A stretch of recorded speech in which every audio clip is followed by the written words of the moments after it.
people that they believe are killing their people. It's a different ball game for them. But somehow Nnamdi Kanu was able to sort of manage and control that. But that doesn't mean that they don't exist. So you see, the moment this misunderstanding started, and it became obvious that Simon was being denied access to kind of like, broadcast on their radio Biafra. And he was pretty much ready to take it to another level, they say. The one that is no longer about persuasion, meeting, pleading, or doing protest, or doing a rally. The one that represents the ones, it's radical. The one you can say represents the radical Biafrans. The ones that want things done more than this. So that was where the whole conflict of interest or our vision started changing. But there is something I tried on this platform to try to, because I know many of you are the supporters of this, supporters of that. So what then happened so terribly is that in the course of the whole melee, trying to tear one another down, tear themselves up, this one is authentic. So they believe that the real DOS, right? They call the IPOB DOS, that's the Department of State. This is like the body, the real body, beyond Nnamdi Kanu, behind the global IPOB movement. So they are called the DOS. So Simon and his own guys, at first, they called themselves Autopilot IPOB, which means, yeah, we are IPOB, but our own ideology towards this thing is different from this. They were very clear. In fact, at a point, they called themselves the Water Group, which means when Nnamdi Kanu said, we know they will kill us, we will kill them too. Those are the people who took it personal and took it serious. And just like the Yorubas, and if I say I'm a Yoruba man, I support Yoruba nation, I want Yoruba nation. You can't say because I am not part of these other ones who want Yoruba nation, then my own, share you get, is not genuine. However, people say it or they do it now. Like, I'm just saying that it shouldn't be. Every Yoruba should fight for the Yoruba nation the way they think they can, and every Igbo should fight for the Biafra the way they think they can. However, some of the people who are like real with the school of thought of Nnamdi Kanu, they do not subscribe to the style of Simon and his own group. But they are not hiding it. They said, if you don't want to be called terrorist, move out, move away. They are killing our people. So we are not just going to look out anymore. We're not going to look away anymore. Nnamdi Kanu set up Eastern Security Network, ESN, under IPOB. Then Simon and his own guys, they have gone beyond just a group. They have gone to as far as declaring Biafra Republic in exile. And Simon, is their prime minister. And they also have their own group they call the BLA, Biafra Liberation Army. Now, you see why I'm saying all of this is this. You might disagree with them. I do not subscribe to violence myself. I don't think I'm in the position to possibly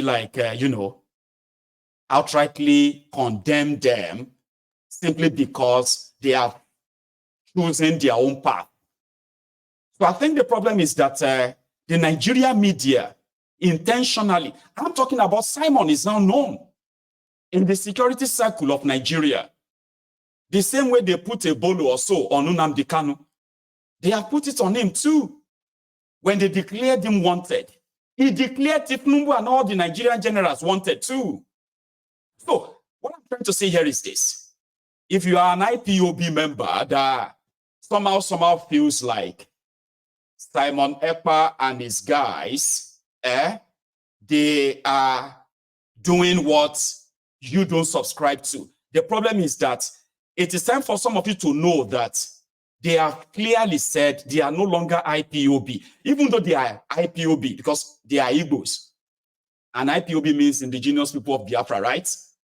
However, whatever is carried out by them, several times he's come out, many of them have come out to praise all these unknown gunmen or so, and they said we should never call them terrorists. We must never call them, some of them told me never to call them criminals, because they are not. They are fighting for the Biafrans who can fight for themselves. And those who are killing them, their job is actually to go after them. Now, they can be held responsible without having to be struggling. I'm talking to the Nigerian media now. You do not have to be struggling to want to force the narrative that IPOB this, IPOB that, okay?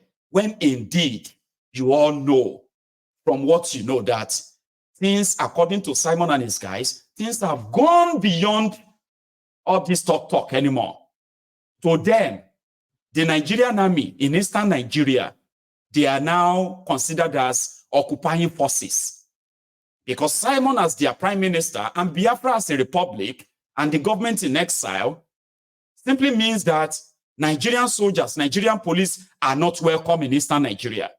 So if anything happens to them, stop saying IPOB this, IPOB that. In fact, it is like trying to want to give the success of somebody's work to the people who don't want it. So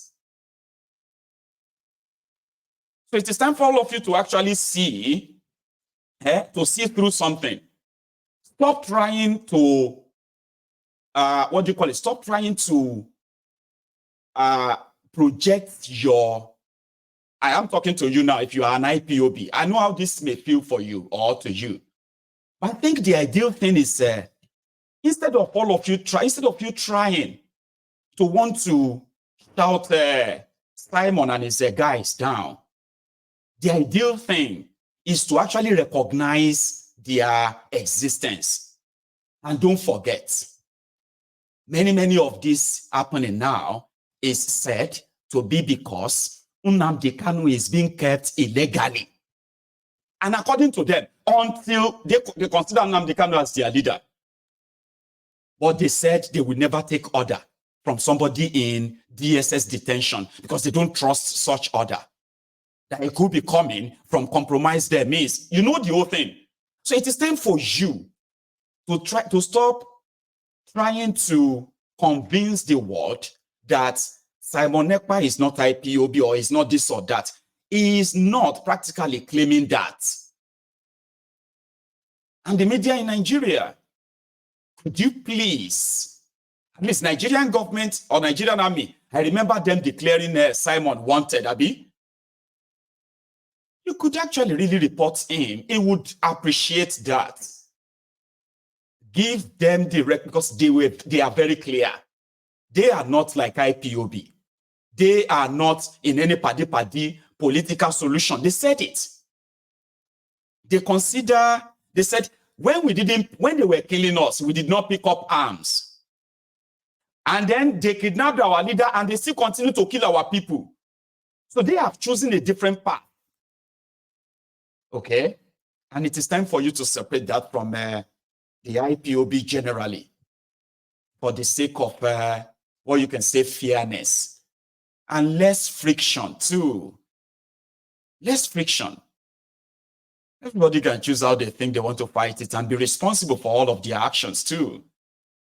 I just thought you should see beyond just you going after these guys or even shooting them or killing them like you think it's all right. Some of you will think it's all right. But think about other civilians that they normally come back for.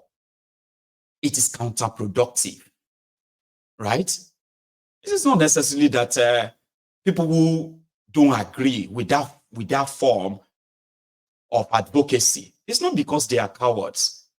They are probably intelligent thinkers. Yes, they are killing the Igbos. They are killing the Igbos, yes. But if you now kind of be the reason why they have to kill more, and you watch that, that's not right. But nevertheless, it is better for people to, it is better, you see, they are here now. They are not part of IPOB Nigeria. There are those who believe that this IPOB is compromised. they sold Nnamdi Kanu. They betrayed their leader. They did this and that. You cannot continue to try to want to say they are part of you or they are this, to defend any of their actions. Nigeria media should also acknowledge this. They should. So yeah, the supposed unknown gunmen who killed 5 soldiers in eastern part of Nigeria, in Aba, they have managed to get the attention of Tinubu, who has blamed it on IPOB. So this is Tinubu's statement, which simply means they are going to unleash further terror on the innocent people of eastern Nigeria, right? However, we would, a lot of people are already asking them to do so, with caution, okay? If you want to go after those who are really armed and they can face you, go after them, don't go after civilian. But in Nigeria way, they are already threatening, fire and brimstone. Starting with Tinubu, who continue to call IPOB a terrorist organization when they are not. It was only Bokwari that proscribed IPOB simply because to pave way for his Fulani terrorist brothers in that part. So now the president of Nigeria is also laying the foundation, forgetting the fact that IPOB means indigenous people of Biafra, and asking or demanding for a referendum is not a demand for war, right? So Alex Otti, who was out yesterday, initially he placed a 25 million naira bet, 25 million naira reward on information that can lead to the arrest of those who killed those soldiers. Now that is yet to happen, okay? So then he went on to meet with the families of the soldiers. Sadly, they are Igbos. I know. So sadly, they are Igbos and their family and others, right? They are in this video where Alex Otti said the family will now be adopted by the Abia state government. I remember when unknown gunmen also had to kill some soldiers who were just like parked somewhere, and it was like an execution style in Owerri when Oples Uzodimba was made the governor, the Supreme Court governor of Owerri, right? Then the moment they killed soldiers, the next thing was the invitation of soldiers to Owerri, and then the occupying of Owerri and most part of eastern Nigeria today. The rest, they say, is history. So is that what is repeating itself in Abia? Nobody knows. But listen to this. The Alex Otti meeting the family. But we are assuring you that we will not rest on our hands until we get these people to pay for what they have done. Thank you, sir. And because it has happened, we need to move on. But we cannot move on without identifying those who are responsible. It's as if General Dia was with me at the last place that we went to, where I had promised everybody that was listening to me that we will smoke out whoever is remotely connected to this killing. Wherever they are, wherever they run to.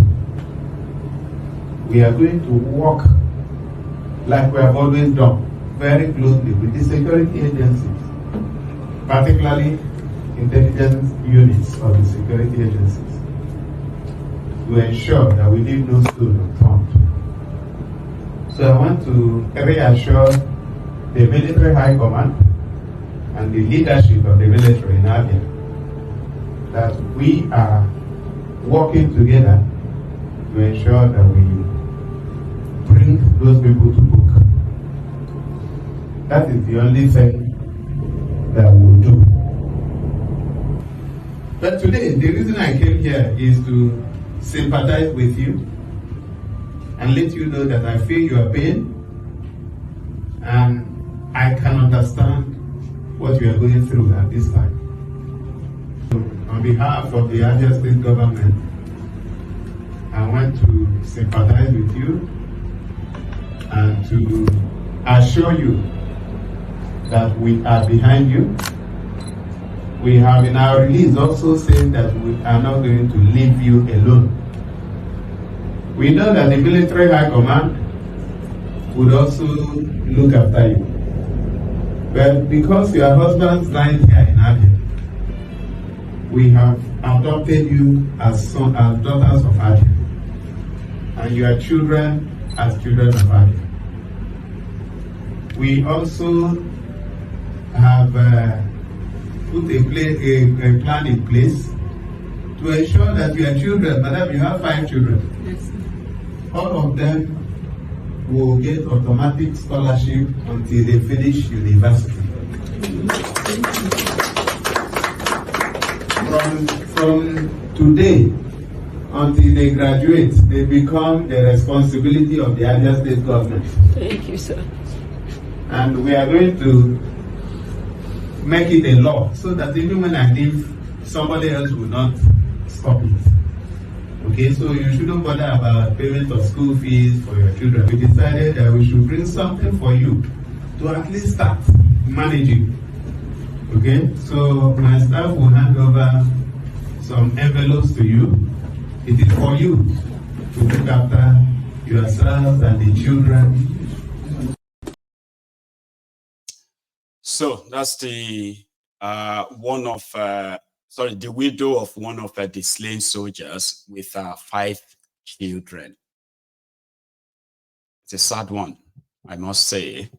Just just hope that the criminals in Nigeria who probably wanted it to be this way, they will come back to their senses and let that innocent man that they illegally locked up, they will let him go. A lot of us believe that this whole thing will automatically end when Nnamdi Kanu is freed.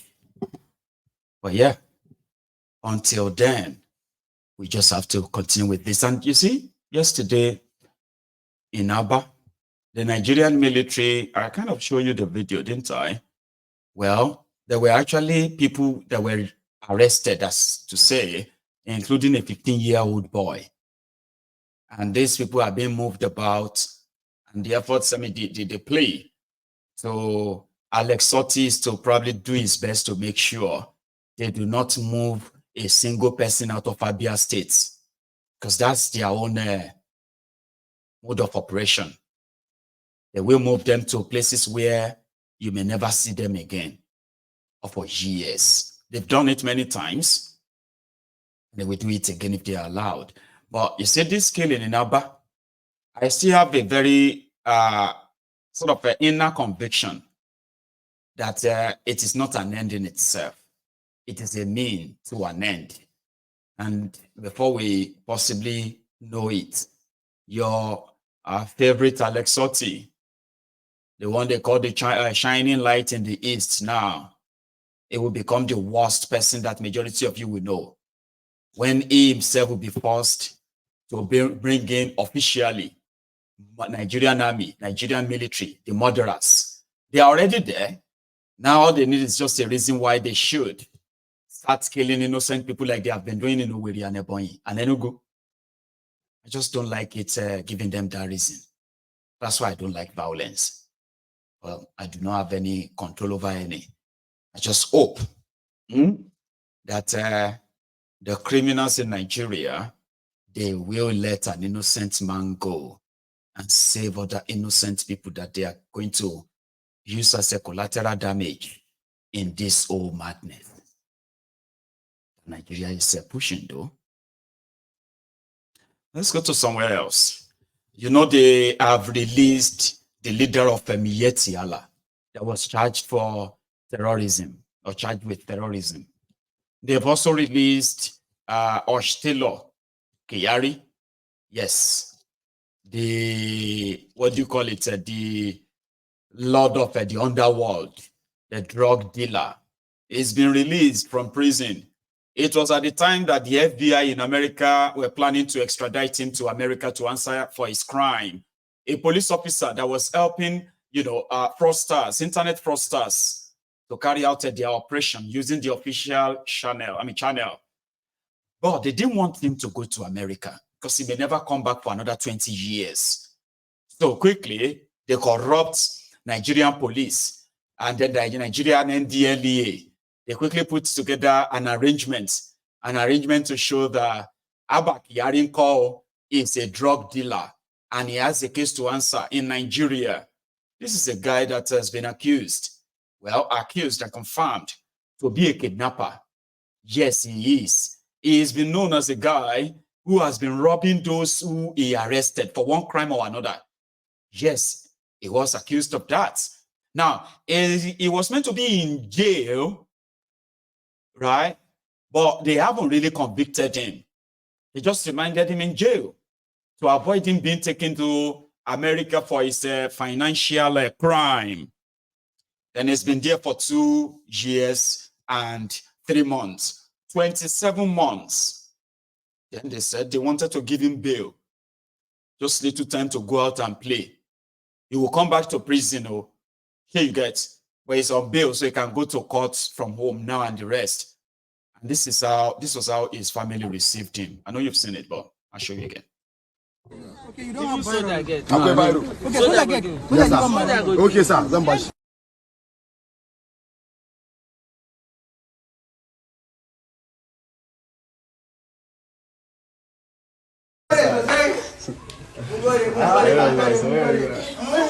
Thank you. Thank you. When I was putting our case back.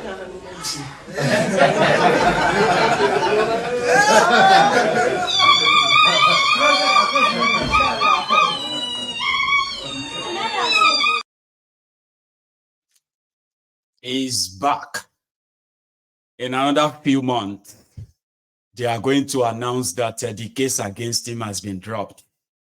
And before you pay attention or before you blink, pam, pam, twice, they will reinstate him as a police officer. And then he will be back on the streets doing his business. If you dare call him a drug dealer or you started calling him a kidnapper, then he will arrest you for defamation. And guess what? Everybody that saw through the video of him negotiating for how to sell drug. You remember that video? It was on this platform too, right? Everyone that saw the video, they will now start attacking you. Shut up your mouth. Did any court convict him? You better wash your mouth. Now, so now they go, they spoil people's name. Now, so now they talk anyhow about people, eh? Did the court convict him? Did he go to jail? Did he go? You better watch your mouth. See, officer, sergeant, I beg, you need to arrest these people and teach them a lesson. The terrorists will be back in uniform with guns and full authority to torment you. I hope you will remember tonight, like every other night, right? So going forward as well, talking about the NDLEA. See, somebody imported all these briefcases. This briefcase of Colorado Abi, China Colorado Abi, Canadian Loud. Kind of back. Maybe see you saw this traveling boxes, all these travel cases. To pack Colorado, go Nigeria, come carry a mental plane. Come on.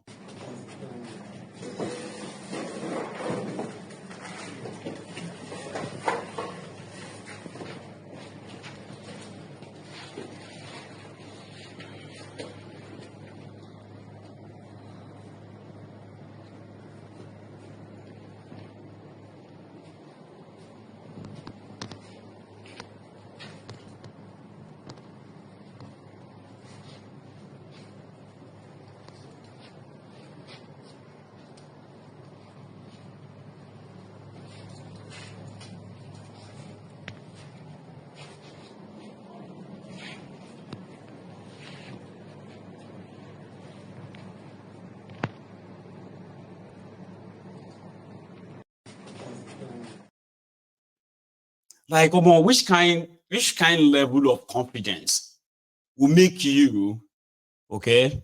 Let's say, for example, from Canada or from America, okay, and then you pack Igbo, Canada loud. I've been, I don't know, shall pack all of that. Papa, you can't go airport, say you won't go claim am. Hey. I don't know, criminals get mind though. You know that?